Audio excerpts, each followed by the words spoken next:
సజ్జల గారిని చూసాం మనం ఇంతకుముందు, అంటే గత 5 సంవత్సరాలు తను ఏదైతే చెప్పారో జగన్మోహన్ రెడ్డి గారు అదే చేశారు అని చెప్పేసి, దానివల్లనే ఈరోజు జగన్మోహన్ రెడ్డి గారి పరిస్థితి కానీ పార్టీ పరిస్థితి కానీ ఇలా ఉంది అని చెప్పేసి అయితే అంటున్నారు. అయితే ఆయనని చాలా ట్రోల్ చేస్తున్నారు. అయితే ఆ ట్రోల్ చేసేది టీడీపీఓ జనసేన కాదు, సొంత పార్టీ వాళ్ళే ఆయన ట్రోల్ చేస్తున్నారు. ఇప్పటివరకు మీరు చేసింది చాలు, ఇక మీదటైనా ఆపండి, లేకపోతే ఒక్క సీటుకి మాత్రమే పరిమితం అయిపోతుంది వైసీపీ అని చెప్పేసి కూడా వాళ్ళ సొంత పార్టీ శ్రేణులే అంటున్నారు. సో దీని మీద ఇంకా మనకి వివరించడానికి మనతో పాటు ఉన్నారు ప్రముఖ సీనియర్ జర్నలిస్ట్ డాక్టర్ దుర్గావడ్లమణి గారు. నమస్కారం మేడం. నమస్తే అండి. మనం ఇప్పుడు చూస్తున్నట్టయితే సజ్జల రామకృష్ణారెడ్డి వాళ్ళ కొడుకు సజ్జల భార్గవరెడ్డి. సో వీళ్ళిద్దరు ఏంటంటే, ఈయన చూస్తేనేమో జగన్మోహన్ రెడ్డి గారికి సలహాదారుడు, ఈయన చూస్తేనేమో సోషల్ మీడియాలో అసలు ఆడ మొగ కార్యకర్త ఏది లేకుండా ట్రోల్ చేయడం. ఇప్పుడు ఏంటంటే సజ్జల రామకృష్ణ గారి టైం వచ్చిందనమాట ట్రోలింగ్కి. ఏంటంటే టీడీపీ జనసేన కాకుండా ఎక్కడైనా మన వాళ్ళు ట్రోల్ చేయడం చూసారా, ఇప్పుడు సజ్జల పరిస్థితి అదే అనమాట. వాళ్ళ పార్టీ శ్రేణులే ఆయనని ట్రోల్ చేస్తున్నారు. ఇంకా చాలు, మీరు చేసిన అంతా చాలు, మీరు చేయబట్టి ఇప్పుడు ఈ పరిస్థితి వచ్చింది, మీరు ఇంకా ఇలానే కొనసాగితే ఇంకొక సీట్కే పరిమితం అయిపోతామని చెప్పేసి వాళ్ళే కింద కామెంట్స్ పెడుతున్న పరిస్థితి. సో మరి ఇప్పుడు ఏంటి, ఇప్పుడు ఇలాంటి చర్యలు తీసుకుపోతున్నారు? ఇప్పటికైనా సజ్జల్లో కానీ జగన్మోహన్ రెడ్డిలో కానీ మార్పులు వచ్చే అవకాశం ఉందంటారు? మీరు ఇలాంటివి మరి అలా ఎదురు చూస్తే ఎలాగండి? వైసీపీలో అవి జరుగుతాయా? అసలు జగన్మోహన్ రెడ్డి మారటం ఏంటి? ఇంకా ఆయన భ్రమలోనే ఉన్నారు. ఇంకా సీఎం అనుకుంటున్నాడు. నాకు 40% ఓట్ బ్యాంక్ వచ్చింది, వాళ్ళు 10%లోనే గెలిచారు. ఇంకా అమాయకంగా అదే మాట్లాడుతున్నాడు.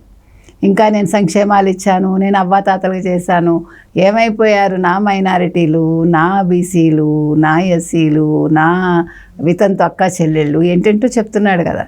ఇంకా వాస్తవాలు ఆయనకి కళ్ళకు కనిపించట్లా. అదేవిధంగా సజ్జల రామకృష్ణారెడ్డి గారు కూడా నిన్న కూడా చంద్రబాబు నాయుడిని తిడితే ఇడుపులపై వేదికగా ఏమైనా అర్థం ఉందా? అసలు సజ్జల గారు మళ్ళీ అసలు ఆన్ స్క్రీన్ ఎలా కనిపిస్తాడు? ఆయన ప్రతి ఒక్కళ్ళు తిడుతున్నారు ఆయన్ని. పోనీ ఏమైనా మీరు చెప్పి తెలుగుదేశం తిడుతోందా, జనసేన తిడుతోందా, లేకపోతే బీజేపీ తిడుతోందా? ఎవరూ కాదు కదా, వాళ్ళ సొంత పార్టీ వాళ్ళే తిడుతున్నారు. తిట్టినప్పుడు కూడా ఆయన ఆలోచించుకోవద్దు? ఇప్పుడు అసలు నిజంగా మీరు చూసారు కేతిరెడ్డి ఎంత బాధపడ్డాడో. నేను ప్రతిరోజు నేను ప్రజల్లో ఉన్నాను, పని చేశాను, నేను ఓడిపోయాను, దీనికి కారణం జగన్ అన్నట్టు మాట్లాడాడు ఆయన. అంటే ఇక్కడ ఇదే విషయం సేమ్ కేటీఆర్ కూడా వ్యక్తం చేశారు. ప్రజల్లోనే ఉన్నాడు ఆ మనిషి, అసలు కేతిరెడ్డి ఓడిపోవడం ఏంటి అని చెప్పి ఆయన కూడా ఆశ్చర్యపోయారు. అంటే ఇక్కడ ఏంటి మనం ఇక్కడ మనం ఏం ఆలోచించాలంటేనండి, అంటే రాజు సరిగా లేకపోతే, అంటే ముఖ్యమంత్రి సరిగా లేకపోతే ఆ ఇంపాక్టు మంచి వాళ్ళ మీద కూడా పడుతుంది. అందుకే స్నేహం చేసేటప్పుడు ఆలోచించంటారు కదా. నీ స్నేహితుడిని బట్టే కదా నిన్ను అంచనా వేస్తారు. సో అతను ముఖ్యమంత్రి సరిగా లేడు కాబట్టి ఒక్కళ్ళు మంచిగా ఉన్న ప్రజలు గుర్తించరు. ఇప్పుడు 99 మంది మంచివాళ్ళు ఉండి ఒక్కడు చెడ్డవాడు ఉంటే 99 మంది గెలుస్తారు, ఈ ఒక్కడే ఓడిపోతాడు. కానీ ఒక్కడు మంచివాడు ఉండి 99 మంది చెడ్డవాళ్ళు ఉంటే ఈ ఒక్క మంచివాడు కూడా ఓడిపోతాడు. ఇది రూల్ అంతే. ప్రజల ఆలోచన విధానం అలాగే ఉంటుంది. ఇప్పుడు అసలు 11 సీట్లు మనం ఎన్నోసార్లు చెప్పాం, 11 సీట్లు కూడా రావు వాళ్ళకి. వాళ్ళు 5-6 సీట్లు ఖచ్చితంగా రిగ్గింగ్ చేశారు. మనం అందులో మాత్రం సందేహం అక్కర్లేదు మీకు. ఇంకా కొద్దో గొప్ప వైఎస్ఆర్ మీద ఉండే ప్రేమ కొద్దీ ఇంకా పులివెందుల్లో ఈయన నెగ్గాడు, కడపలో అవినాష్ రెడ్డి నెగ్గాడు. కాబట్టి ప్రజలు చాలా తెలివిగానే ఉన్నారు, కరెక్ట్గా ఉన్నారు వాళ్ళు. అది వీళ్ళు సజ్జల కూడా గుర్తించట్లేదు. మీరు చెప్పినట్టు సజ్జల ఎవరు భార్గవరెడ్డి, అతను సోషల్ మీడియా చూసుకోవటం వల్ల కదా ఈరోజు అసలు వైసీపీ ఓడిపోయింది. కాబట్టి మనం ఆలోచించాలండి, మనం ఎవరికి ఇస్తున్నాము అధికారం అని వైఎస్ జగన్మోహన్ రెడ్డి ఆలోచించుకోవాలి. పరదాలు చెట్లు నరికేయడాలు, ఇది తప్ప ఆయన బతుకంతా నా ఎస్సీలు, నా ఎస్టీలు, నా బీసీలు, నా మైనారిటీలు, నా అవ్వాతాతలు, నా అక్క చెల్లెళ్ళు అనుకుంటూ నేను సంక్షేమాలు ఇచ్చేసాను, ఓట్లు పడిపోతాయి, నేను బట్టలు నొక్కేసాను, ఓట్లు ఎందుకు పడతాయి? నువ్వు సంక్షేమానికి నువ్వు ఆద్యుడివి కాదు. సంక్షేమాలు తెలుగుదేశం టైం నుంచి ఉన్నాయి. నువ్వేదో కొత్తగా మేము చేసినట్టు ప్రపంచంలో ఎవడూ చేయలేదంటే పిల్లి కళ్ళు మూసుకు పాలు తాగుతూ ఏదో అనుకుంటుంది, అలా ఉంది. నీకు అసలు లోకం తెలియదు. ఫస్ట్ ప్రాబ్లం ఏంటంటే మీరు తీసుకున్న గోతిలో మీరే పడ్డారు. వైసీపీ వాళ్ళు ఎస్పెషల్లీ ఎవరు జగన్మోహన్ రెడ్డి కావచ్చు, సజ్జల కావచ్చు, మరొకళ్ళు కావచ్చు, వాళ్ళు తీసిన గోతిలో వాళ్ళే పడ్డారు. ముఖ్యంగా అసలు షర్మిలని వీళ్ళు ట్రోల్ చేసినట్టు ఎవడైనా చేశాడా? షర్మిల చేని సొంత పార్టీ వాళ్ళు తిట్టినప్పుడు సొంత అన్నగారు ఎంత ఆనందపడ్డాడు. చంద్రబాబు నాయుడిని జైల్లో పెట్టినప్పుడు ఒక స్పీచ్ ఇచ్చాడు ఆయన, మీరు గమనించారో లేదో.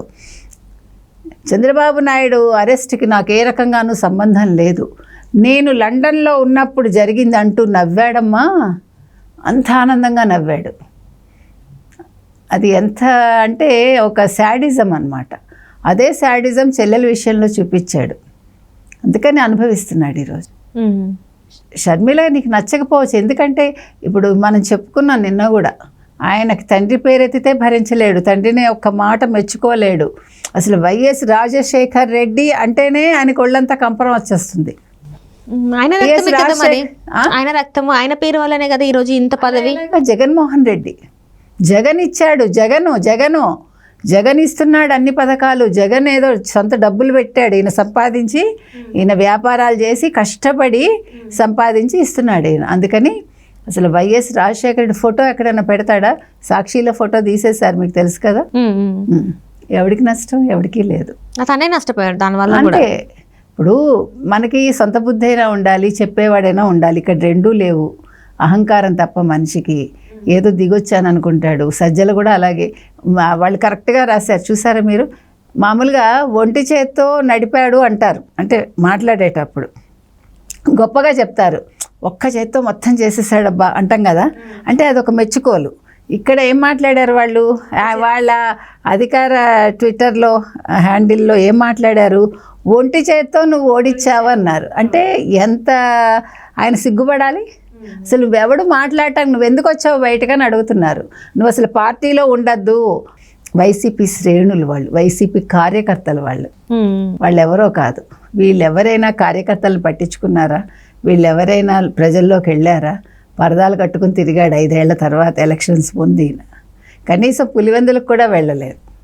కాబట్టి సజ్జల కనుక ఇలాగే ఉండి జగన్మోహన్ రెడ్డి ఇంకా అలాగే భ్రమలో ఉంటే, ఆయన ఒక సీటు కాదు, మనం ఆల్రెడీ మన్మోహన్ రెడ్డి అని పేరు పెట్టాము ఆయనకి, అది సార్థకం చేసుకుంటాడు ఆయన. అది ఎవ్వరూ ఆపలేరు దానికి. ఇప్పటికీ ఇంకా మార్పు రాలేదంటారా? మరి ఓడిపోయి ఇన్ని రోజులు అవుతుంది, కనీసం ఇది జరిగింది అన్న ఒక అవగాహనకైనా వచ్చి ఉండాలి కదా, ఎందుకు రాలేకపోతున్నారు అంటారు? రావడానికి ఆయన జగన్ కదా, మామూలు మనిషి అయితే వస్తుంది. ఒక మానసిక రోగికి ఏమొస్తుంది? ఏమీ రాదు. ఆయన ఎక్కడైనా చూపించాలి. మొన్న ఎవరో అన్నారు చూడండి, అదేంటి సీతమ్మ వాకిట్లో సిరిమల్ల చెట్టు, రాధాకృష్ణ కూడా అన్నాడు కదా, ఎవరికైనా చూపించండి రా విని అన్నారు కదా. అట్లాగా ఈ వైసీపీ వాళ్ళు అందరినీ కాదు, కొందరు తెలివైన వాళ్ళు ఉన్నారు, కానీ ఏం చేస్తారు, పార్టీకి కట్టుబడి ఉన్నారు. కానీ ముఖ్యంగా జగన్మోహన్ రెడ్డిని అయితే చూపించాలండి, అందులో సందేహం లేదు. ఆయన మాటలు చేష్టలు ఇంకా అంటే ఏమనాలి, అటు చిన్నపిల్లాడు కాదు, ఇటు మెచ్యూర్డ్ మనిషి కాదు, మధ్యస్థంగా ఉన్నాడు ఆయన.